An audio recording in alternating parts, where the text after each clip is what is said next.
So good morning, Vivi. How are you there? Yes, doing fine. Nice to meet you, Sangeeta, after a long time. Yes, likewise, likewise. Really good. So, I mean, you are a very successful CFO with RR Donnelley. You're in charge of Asia, and I thought you'd be the best person to, speak and share your thoughts and views. So here I am, and if you're ready, we can get started right away. Happy to. Please go Yes. ahead. All right, awesome. So, Vivi, in your perspective, what are some of the key financial ratios that a business needs to be aware of, and what should they be tracking, and why should they be tracking some important financial ratios? This is mainly, for especially for people who are not having a great orientation towards finance, and who think finance is too difficult for them. How would you like to simplify it and tell them? Okay. Yeah. Absolutely. I think in sophisticated businesses, there are always tools and metrics to track. There will be a history, so people will just need to follow that, etc. But to your point, keeping the background, what you told in mind, in my view, I think even going from the basics that we all as finance professionals studied with and got trained on.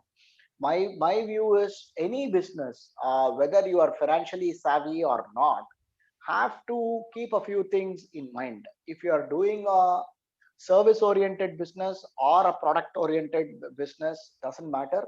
But very key things in my view would be the labor margin. Now, if you take if you take a services industry, typically what I would recommend to track will be RPE, which is a revenue per employee, and then there is a direct cost as a percentage of the revenue and labor margin. These three can never get you wrong if you're tracking this to see what it is. If there are variations, then the variations will be broadly be due to the mix that is happening in the business due to a low profitable margin business getting replaced with a high profitable margin business, or vice versa. When you come to a manufacturing fold, even this direct cost of labor and labor margin will hold good there too, because besides people, you've got raw materials, you've got energy, you've got utilities also coming into the fray from a direct labor margin or a direct cost as a percentage of the revenue perspective. So this is a very key metric that I would recommend for any business to track. And then the Before you other bit is, Before you proceed, labor margin sounds very interesting. It will be good if you can throw a little light on labor margin. right. Labor margin is nothing but, in simple words, cost, the revenue that you generate minus the direct cost of generating that revenue.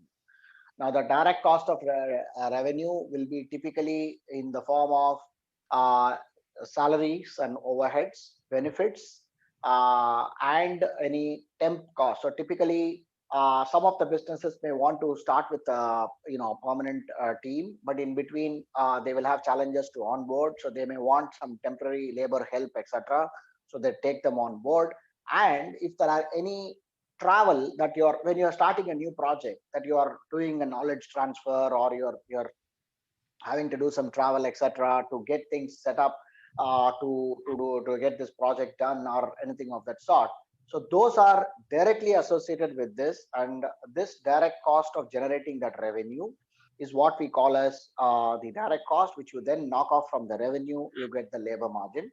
This as a percentage of the revenue is the labor margin percentage. This is very dear to me, and I track it on a regular basis across all the several hundreds of projects that we run in my own organization, whether it was here or it was back in my from my UK experience, where it was a retail industry where it was completely product based.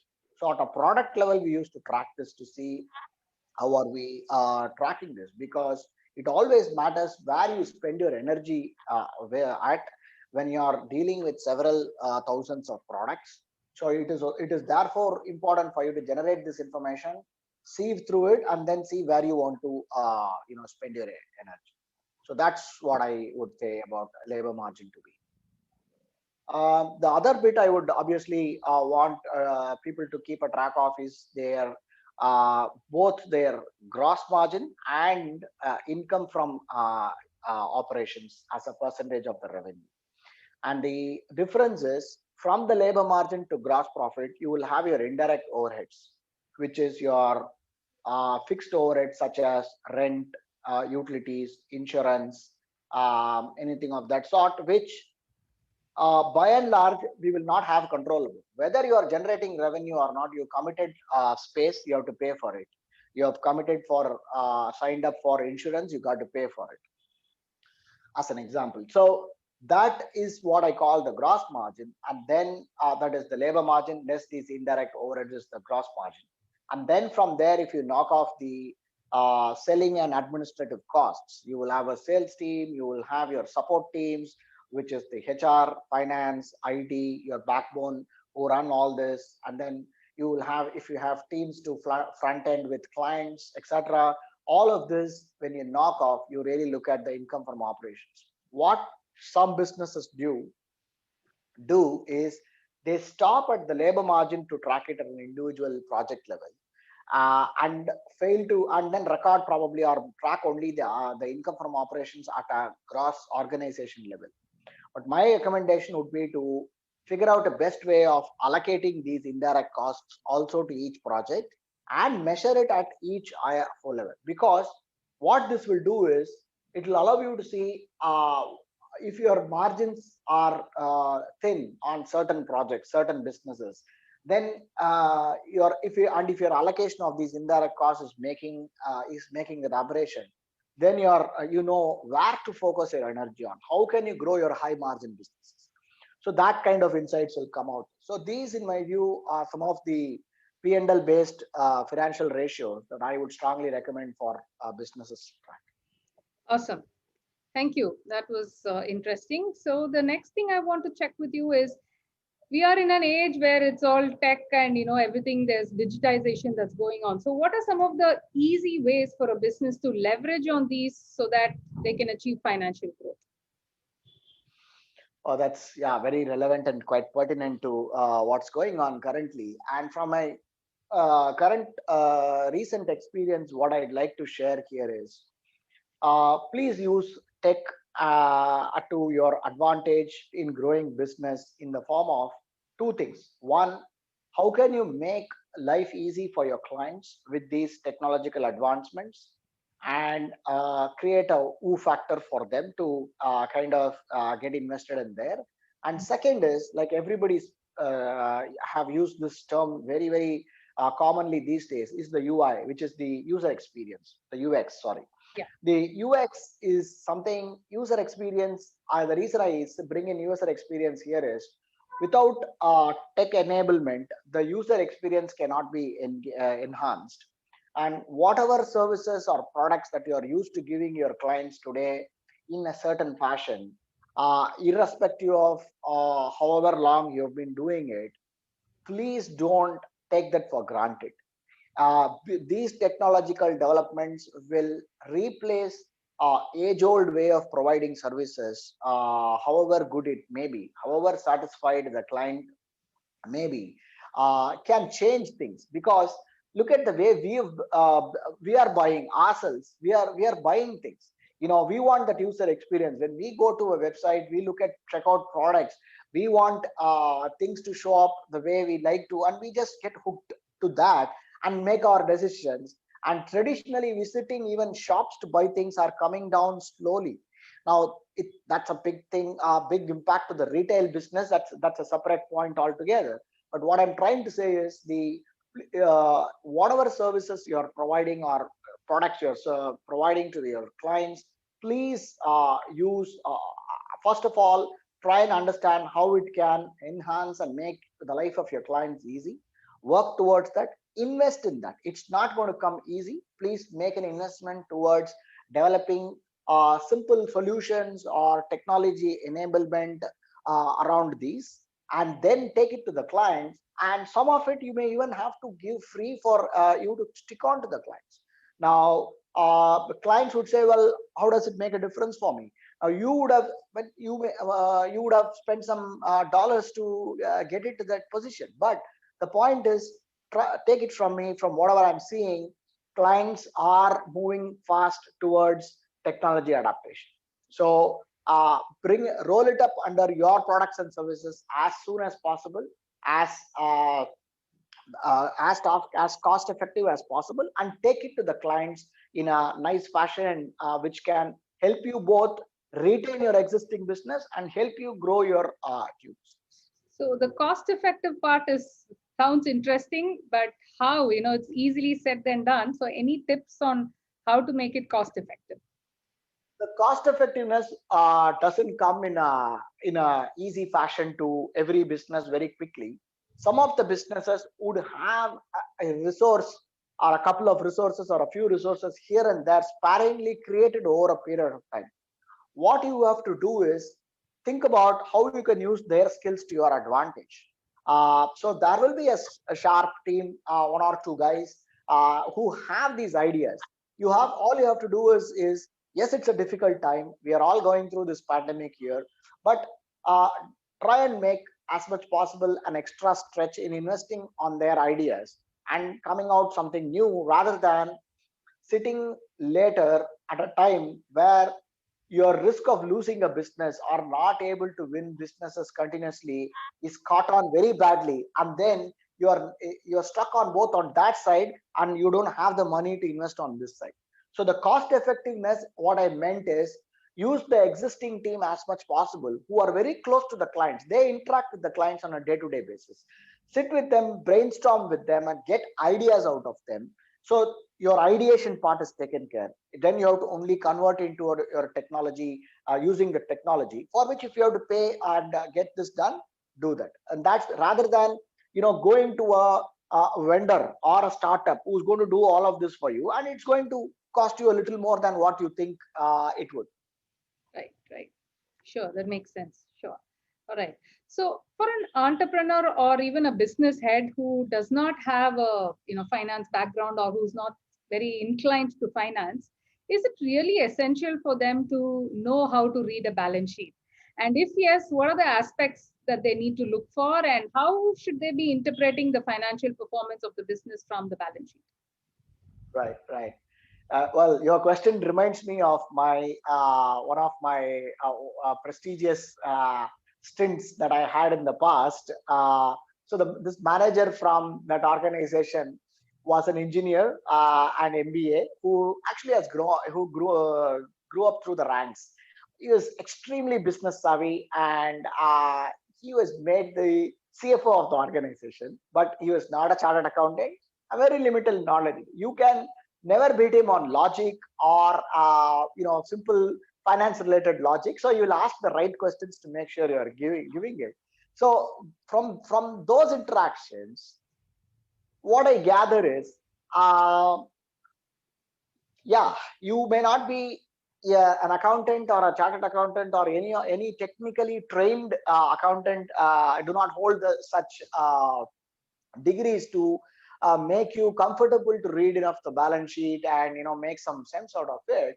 But I think entrepreneurs should keep an eye on a few things, and at least if they get equipped themselves to learn out of it or to read out of it, either on their own or have their accountant, who again may not be a full-fledged accountant, but will at least be a commerce graduate, to put through the numbers together and give them some meaning out of it, are the following.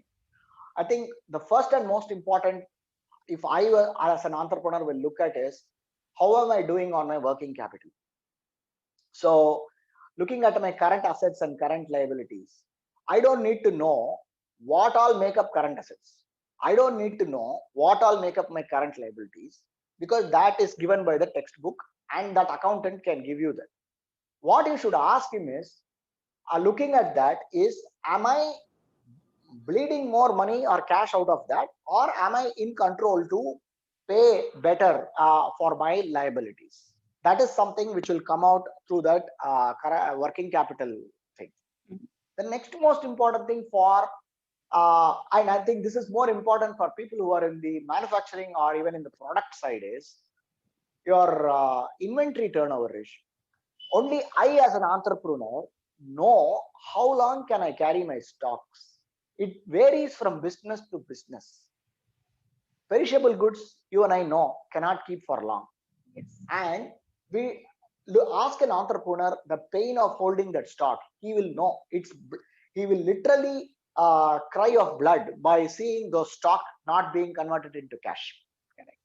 The reason for that obviously is some stock. I mean, some businesses have a long shelf life. Some of stocks, some do not. So it is very, very important for you to know how good I am in converting my inventory turnover ratio. In fact, I would say convert into DIO, the days inventory outstanding, and measure it. How many days of saleable stock I am carrying? That is the business meaning of it. So the person who doesn't know to read a balance sheet or even to make these ratios out, doesn't matter. It's very simple. You look at your, on the asset side, if you look at your, on the working capital, this inventory turnover in terms of DIO as a days inventory outstanding. And the last thing I would say is for small businesses as well is total debt, debt to total assets ratio, which means are you, how much of your profit, the profit can go into two things. It will simply go and sit in this reserves and surplus, or it will be used to service some of your debt. How good are you doing in terms of bringing that curve, that graph down to from the higher point to the lower point over a period of time is very, very critical. So in my view, since you gave the background as a non-finance person, I would think that even if you didn't know anything to read about a balance sheet, just ask your accountant to give you three important such ratios of things. I think you should be in a reasonably good shape. Yes. I think that was very good pointer to be that entrepreneurs can follow. So moving on, how can a business ensure that they are getting maximum financial efficiencies? Right. Okay. The financial, when you say maximum financial efficiency, what I would say, what I am thinking of here is how are the first thing that hits my mind is, are you able to first of all measure productivity from your business? So not a lot of people do not know how to measure productivity. The simple way I would think that is, simple English way of defining it is, are you able to get things done more with the same cost or with the same set of teams or anything of that sort? So one of the key things to measure in a financial efficiency is, take your previous year revenue, multiply it by the labor margin, what I described at the start of the conversation, and take that percentage of labor margin, apply it in your current year revenue to see how you're tracking. If your difference between the two is only your wage inflation because you have given increase of labor cost, merit increase, or any bonus, whatever cost labor increase you have given to your staff, then you're doing good. If it is more than that, that means your labor mix is key. How many supervisors have you added to manage the business who are actually not turning out? Now, what I am talking so far is all very relevant to a services business where your human capital is your main investment. So how you manage the mix of your labor is the number one area for you to drive your financial efficiency. Now, it can be a span of control. Well, last year or a few years back, I needed, for every 6 guys, I needed one manager or one supervisor to manage the team. Over a period of time, I have matured enough to come and improve that ratio to 8:1 or 10:1 is a phenomenal improvement. That is what you need to measure. Second, you start to work today, 18 months down the line, you get efficiency. So when you start a similar work after 18 months, you know, with this experience, what kind of mix of labor is required. Will you recruit everybody as freshers? Will you recruit everybody as experienced people? What is the mix? If you end up doing either, it will turn into a bigger problem of delivering and delivery and client satisfaction. Correct. If you learn this art of mix and then manage through it, it will tick all the three boxes of client satisfaction, employee satisfaction, and your financial efficiency, making you get into a profitable business. In terms of manufacturing or in terms of non-service oriented businesses, there is more into the mix. So I think a critical point for them to look will be to wastage. How much of their inventory before it gets turned into saleable products it's getting wasted. How much am I spending in carrying cost, which can be reduced? Can I even make it kind of just in time arrivals and manage this efficiently to keep my cost of carrying the inventory at the very least possible? And the labor mix point, what I told earlier, will also come into the play here. Whether it is services or product, that doesn't matter. The measuring yard is the same. However, the other mixes of the raw materials and the utilities that come into play in a non-service business, non-services only oriented business, you will have to consider these other aspects what I just now mentioned to make sure your financial efficiencies are gained. This is until the operating or the gross margin that you generate. The other aspect of a financial efficiency is every business needs to invest in sales and marketing. Now, sales and account management or marketing, are you doing it yourself as an entrepreneur? Yeah, when you start, you maybe have to do all that and doing it. But when you take it to the next level, you will have a team to do that. How are you measuring their output? The cost of that selling and administrative and marketing expenses over revenue, which is called the SG&A percentage as a revenue. How are we measuring it? Is it going up? Is it coming down? Mathematics will tell you that if the denominator, which is the revenue, drops, it will go up. The base will be the same. You still have the same team. They are doing the same thing, etc. But if the revenue drops, you are not going to get any leverage out of it. And if it increases, obviously that means the team that you have invested is working towards giving you many excess. So typically the measure I do is, if you invest in a selling $100 in a team as an example to grow your business, they should give you back at least 6 to 8 times as a minimum. So your revenue should be $600 to $800 in a team of this. Just as a thumb rule, there are businesses which are doing 10 times. There are businesses which are doing very pathetically low because it takes time for the sales cycle to perform, etc., etc. But this is something very critical for startups or any business to keep a tab on to see how they are able to generate efficiency out of their fixed growth related investments. Super. I think the labor mix is something that's so critical, and I think you rightly said that.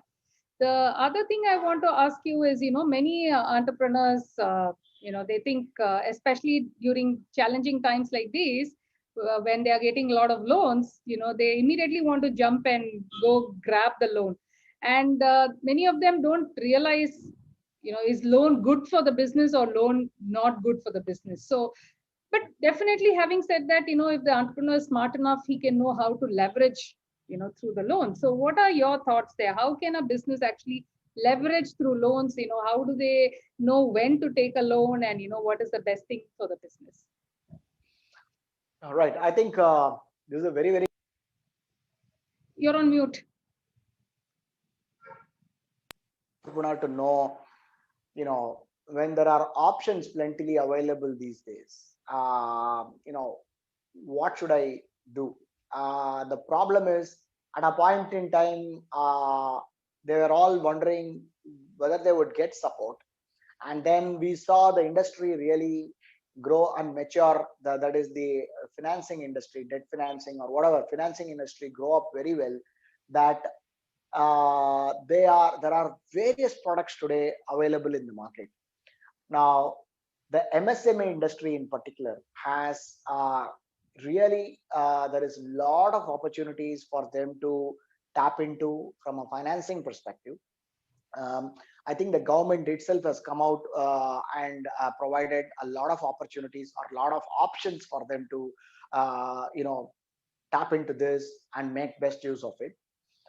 And then typically you always have traditional loans that whether public sector or private banks give you in terms of your term loans or working capital loan or project based loan or anything of that sort. So I'm not going to go into the details of what are the various loans are available, but I think to answer your question of how to do this, my view is, if I am an entrepreneur, what I will first look at is, what is my first difficult place of difficulty? Am I am I a business where I am into the seller's market, which means they will dictate the terms on when they will pay, what they will pay, what price they will pay, and all that stuff? Or am I in a buyer's market where I have the ability to dictate my terms? So if I am comfortable there, then my working capital should not be a problem, and I should be able to collect in time and pay my short-term liabilities on time. But for me to grow my business, it will be always like hand to mouth. It will perfect, fine, going on fine, and just bordering on a marginal good operating cash flow to just move on. But at the back of my mind, I always want to know, tomorrow if a client comes and asks me to give me more orders, where will I go for that additional money to set up the extra bit of investment needed to service that new clients, etc. That is where I would say one should go and tap into the term loans and project loans kind of thing after comparing the cost of capital. Secondly, if I'm in a typically MSME businesses, in my own observation is, higher businesses are what you call midterm and large businesses try to squeeze them on their terms of payment. So they actually get paid the last and they always struggle for cash. For them, my suggestion would be, look into repurchase of invoices. That is, there is a financing option called, the moment you sell and you raise an invoice, there are a lot of financing options, banks or small scale banks or PSU banks who will buy those invoices. It's called the typical bill discounting kind of an option, where purchase of invoices would be done, and at a cost they would be paid. They will realize their money quite at the time they want to. You don't have to do it instantly on the day or the day after you send the invoice. You need to plan it in such a way that when you need the cash to pay your liabilities or your vendors or your employees, their salaries or whatever it may be, and time it in such a way so you can keep your cost of this refinancing or purchase of invoices at the least minimum possible. So this differentiation of what am I requiring for it makes a lot of differentiation, rather than getting carried away. What people generally tend to get carried away is go to one-stop shop and sign up for there, and eventually when you analyze, you could have in hindsight they will realize, oh, for this I could have really not need to have gone here. I could have probably used the other option. So in my view, educate oneself on what options are available. Look at your business on where the pain point is. Is survival your pain point, which is like the cash flow problem what I described, or is growth your pain point? There's a key differentiation that is you need to make, and then make the decision of what of a leverage you need to make through these various financing options available. Super. Yes, I think the ability to differentiate between a good loan and a bad loan is critical for a businessman. Absolutely right. Yeah. So a business is always prone to risks. I mean, risk can be any sort, from anywhere, unanticipated, a lot of uncertainty and everything. But for a prudent businessman, what are the steps that can be taken to mitigate the financial risks of a business? Right. I think from what are the typically what can happen as a financial risk in my view are two things. What kind of liability you're signing up to your clients when you are doing business. Clients will typically ask for the moon and the sun. So what are you protecting yourself with, saying any damage that I create to you by virtue of providing my service or by supplying my products, my liability is restricted to X. First, you have to limit yourself with that through your contracting process, which is very critical. And it's not as simple as what I say, because there are clients which will ask for unlimited liability. When you say unlimited, there is no, what can you go and cover yourself for on that? But business needs to move on. So these are all for very, very high-end businesses that I am talking, where they have typically commission, omission and commission insurance, errors insurance policies and liability limitation policies, which will cover for various clients that we are working for. And not all clients, things are going to go wrong at the same point in time with all clients. So it is very critical that you protect or restrict your liability with your clients through the appropriate language in which you are entering into a contract with them. The second thing is the IP. So the product or the service what you are selling, make sure that the clients don't snatch it away from you, saying it belongs to them, because that puts you into a very difficult situation that you won't be able to grow your market space beyond them, and you get into kind of too dependent on that client, and it's not good for the business at all.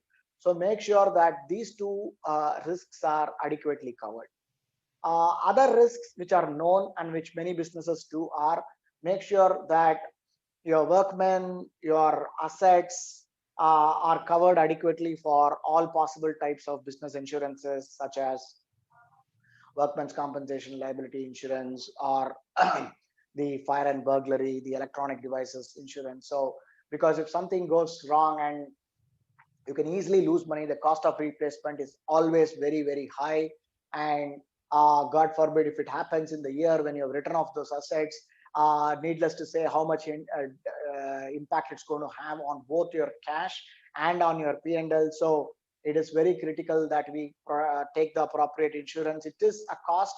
Some businesses make some startup businesses and MSME businesses make this mistake of not going in for the insurance, for that saving that small cost, but it is definitely not prudent enough to do that. So that adequate cover should be in place in order to make sure these financial risks are mitigated. Yes. I think insurance, like you said, is very crucial, but many entrepreneurs that I've noticed, they just look at insurance as a cost and then, they don't cover themselves. But yeah, I hope hearing you, they will, think otherwise. Sure. Good. Right. So, next let's move on to the cash. Like, cash is like oxygen for a business. And I know so many entrepreneurs who have sleepless nights because, they're unable to meet their ends meet, and, they get quite stressed about the cash levels. So from your vast experience, what tips would you like to share to manage cash better? As the going says, cash is king. So I get a small kick even now after 24, 25 years of experience to see my debtors converting into cash every month when I look at my balance sheet and see it is. What can you do to make your cash position strong? Straight from the textbook is simple. Collect early, pay late. It's never going to happen. It's never going to happen. So what you have to do is invest that, make sure that it is a responsibility of a team. It is not just about the owners or entrepreneurs or the senior management, whatever their responsibility to make sure this happens. The reason I'm saying this is, instead of whether it is your sales team which is willing to do it, or whether somebody within your finance team's role is to critically and politely follow up with the client on a timely fashion to collect, makes a ton of a difference. What I have observed is sales teams do not want to be bothered by delayed collection, follow-ups and stuff like that, because they are given an agenda to grow the business and move on with that. It doesn't cost a lot for them to spend that extra time and chase that. But where they come in from is when they are going to call the client or meet the client about how current business is going and what can they do to make it better and how can they help them more to win more sales. This follow up around cash can be a bit naggy, as sounding to be at least naggy. So there are plus and minus because you have the relationship. What's wrong in you asking is one way of looking at it. The other way of looking at it is don't bother with us with this. Can somebody else do it? So what I have seen working is in two organizations in my past. What I have done is I have put a team which was dedicatedly doing this, which means the client will get gentle reminders to get collected of their upcoming dues. So one, you are not following the client after it becomes overdue, and nobody is going to complain about getting notified or getting a call or an email to say, hey, by the way, your invoices are coming due in the next 10 days or next 1 week. Can you do something about, can you confirm if it will be paid to us on time? So that doesn't hurt at all. But if you don't do it and you start acting upon after it becomes overdue, that's when it gets on to both sides, so very badly at times. So one is managing your debt. Two is, are you look at yourself as a position how you are in the industry? Are you able to dictate that little bit of terms and negotiating that little bit in order to pay your vendors accordingly? Lot many people don't just really think this payment terms is one of the very significant negotiating term when it comes to closing deals, whether it is you as a service provider to your clients or whether it is you as a buyer buying products or services or anything of that sort. And this is definitely, in my view, a very key commercial aspect which can go a long way in managing your cash. And imagine businesses where you are in a business where you have to pay all your vendors in 30 days and you will default get paid only after 60 days or 90 days. You are going to be in a mess, no doubt about it. So what can you do about it? What can I do about it? Start finding new vendors about who can get you paid from 30 to 45. Make that first step change. Things will happen slowly. And after servicing your clients for a year or two, when the negotiation or the renewal time comes up, what stops you from asking your client to say, look, our cash is tight. Can you make our credit terms slightly earlier? Nothing wrong. If you have 10 clients and you ask all the 10 clients, maybe 5 or 6 will agree or 4 or 5 will agree, which is when you total up in the overall scheme of things, will do a good thing to your cash working capital and your operating cash flow improvement. So again, it ties back to the working capital point, what I told earlier. It ties back to your what do you call, cash is king, cash management. And it also will tie back to the inventory point that I told earlier to see what are you doing. You're paying and converting that cash into stock if you're in a products or a manufacturing kind of a thing. How quickly can you convert them into, if you don't focus on this, all the cash is there. If you don't convert that inventory into sales, and which will get converted into debtors, and inventory to debtor to cash is the flow. If you don't convert that, and if it takes a very long time, that is where your cash gets stuck, unfortunately. So my view, in simple terms, I said so many things. So focus on your credit terms, focus on your payment terms, focus on your inventory to cash cycle. So these are the three things as my suggestion to manage cash. Awesome. I in fact love the point where you can go and ask, your clients. Like you said, you have 10 clients, ask one, and even if they help, that's very vital. And I've seen this reluctance that people have to go and ask. But yes, that's a very valuable tip. Of course, everything else also. I think that was very nice. So how can a finance function? Finance function, when you say it, people normally think it's only a support function. So, but how do you think a finance function can move beyond being a support function and become a business partner for the growth of the business? Right. Yeah, definitely. For a lot of businesses, This is what the big need today is from all the the MSME kind of businesses or small and medium enterprises.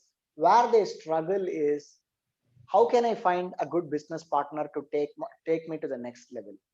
Uh, Simple answer is, the finance team. If you look at them only as your team to service your payroll, raise invoices on the clients, keep your books, nothing is going to move. How you need to do that is, these are, what I would call as, you pay them for that, they will get it done. That's easy. But for you to grow, look at, first, an entrepreneur needs to understand finance is one function where all the information lies. Every business transaction gets converted into a number for which a finance team is the custodian. So if we first of all set the rules and the processes in such a way that we capture these business events which are converting into numbers, start capturing data at a granular level, they will be the best business partners in my view. From two angles. One, when you are growing in the going in the growth path, and you need to keep selling, who is going to give you pricing? Who is going to support you with commercial aspects? It is this team. You have to, not just, commercial is not about adding up all the cost, adding a margin, what comes in your mind, and giving you a number. No, a commercial person who actually understands how the numbers flow, how the costs flow, what does the mix within the labor is, what is my indirect function, how much. Today, if you have to put a 50-member team to run a project, what does it take for you to, how many seats do you need?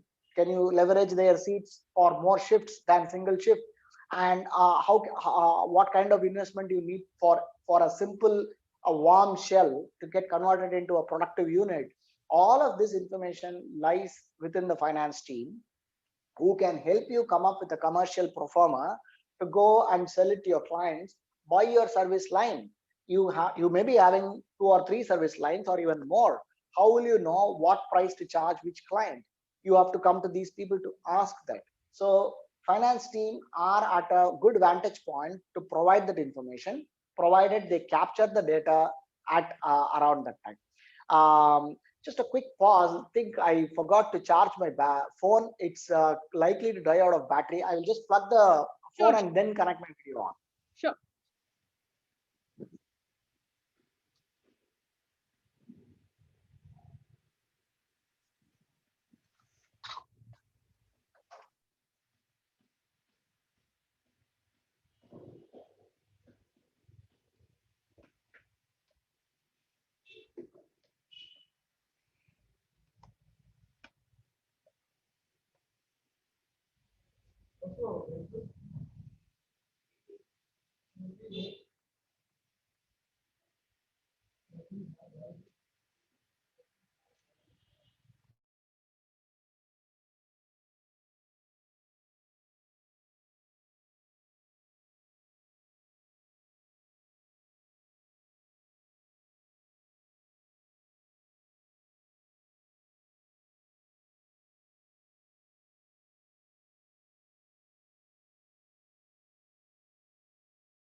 Is this better? Yes, perfect. Yeah. Right. So with regards to the finance team partnering, so the first area of partnership will be in growing the business, or help to grow the business by doing a commercial support. That is one. Right. The second area, and the most important area, is, in my view, is uh, how do you connect with your operating teams to uh, help them, educate them, understand what costs, what ratios, what financial metrics to track in order to see their business is doing fine. This is a very key area of business partnership. wherein you provide a set of finance metrics, you discuss with them on a periodic frequency, help them understand how their business is doing, and then they will appreciate that a lot, because what I've seen people doing is some of the business operations, they just get a set of financial metrics, they, which can be system generated or anything of that sort, but often I see people struggling to understand what goes into what. So first of all, you need to help them understand what are their controllable costs and what are their non-controllable costs. If you make them understand this, all the controllable costs as a percentage of their revenue, then they will get a kick out of it to say, oh, okay, well, this I can, if I do take an effort to change this, then it is going to improve my margins, and build that into their KPIs. Then they're going to perform to that and make every effort to perform towards that, and this is going to collectively then overall flow back into the business. So in my view, two areas of partnership are clear. One, help the business grow by doing a commercial support, and two, sustain. Sustenance comes by partnering with the existing operating teams and make them realize how can they do better, help them understand how the financial metrics work, and then help them succeed in their KPIs. Awesome. I think that is a very good takeaway. Sure. So then, the startups have this fad of valuation, right? And even other business who are like, trying to get investors, they always probably trying to inflate and, have a high valuation number. So what are the good ways and means by which a business can ensure that they have a good valuation in place, especially the ones that are seeking out to investors? Right. Okay. Uh, from what I have seen in my own experience, there are few things a company has to do when it's seeking investors to buy. And I am talking from the other side, where we have bought organizations, and there are also organizations that I have seen in the companies that I have worked have been sold as well, the business units as well. Looking at both ends, if we have to talk for the organization which is looking for an investor, the most important thing they should do is, don't try to sell your business when you are not doing well. The first and most important thing that you need to do is, you may be overall not doing really well, but there are certain um, and the growth for future may not be really there, but don't let it until very too late for the investor to start. When they start looking past metrics, when they start looking at future potential, there is nothing in there for them for a convincing story to take it to their board and get a sign off. And that's what I mean by that. So typically when investors invest in, everybody is aware of this thumb rule in the market, that they will pay for at least, if it's a business that will grow, example a startup, it will be multiple of their revenue, 3x, 4x, 8x, 10x, whatever, depending on which industry, which domain you are in. If you are a business which doesn't have a lot of growth potential, but you can make it a little more profitable, then it will be a multiple factor of your EBIT or an IFO.